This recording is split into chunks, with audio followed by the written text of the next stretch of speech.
Sabe aquela sensação de usar uma tecnologia que deveria facilitar a vida, mas que na verdade só complica? Um aplicativo confuso, um aparelho que parece ter sido feito para qualquer um, menos para um ser humano?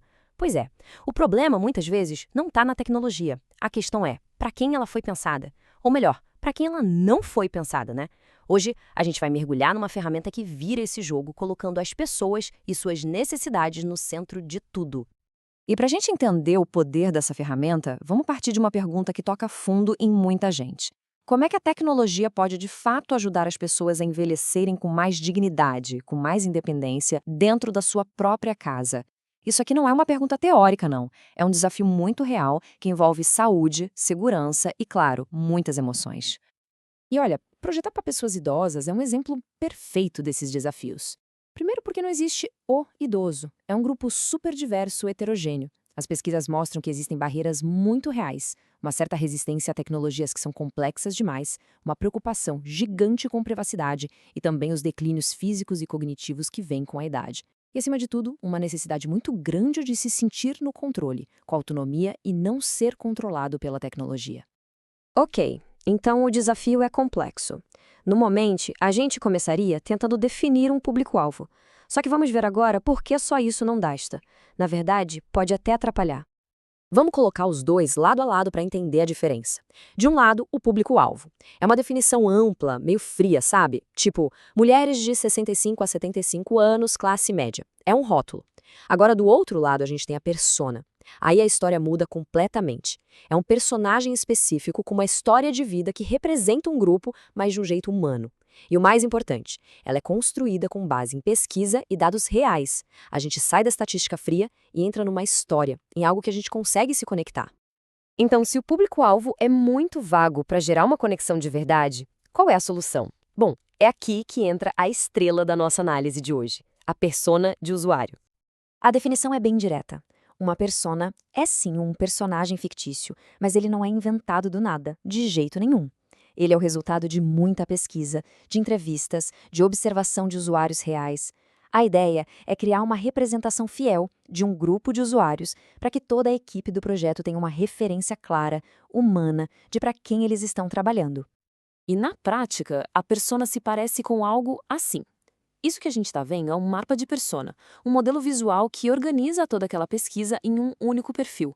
Tem espaço para colocar os valores da pessoa, as necessidades dela, o quanto ela entende de tecnologia, enfim, tudo que ajuda a transformar um monte de dados em alguém com quem a equipe pode se identificar e, finalmente, projetar para ela.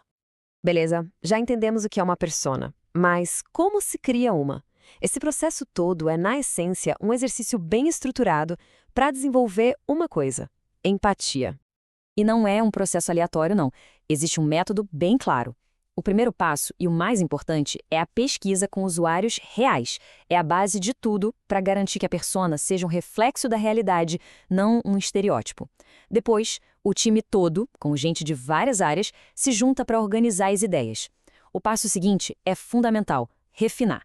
Não dá para projetar para todo mundo, então o ideal é focar em umas 3, no máximo 4 personas principais. E por último, vem a parte mágica: humanizar. Dar um nome, uma história, motivações, é transformar o perfil em uma pessoa de verdade. E essa citação aqui resume tudo perfeitamente.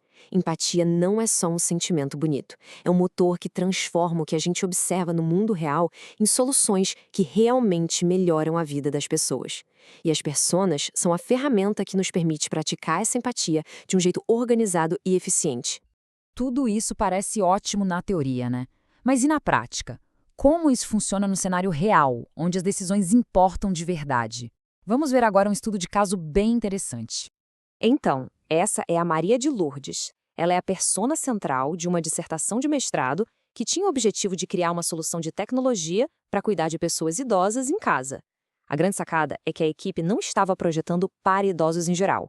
Eles estavam projetando especificamente para a Maria de Lourdes.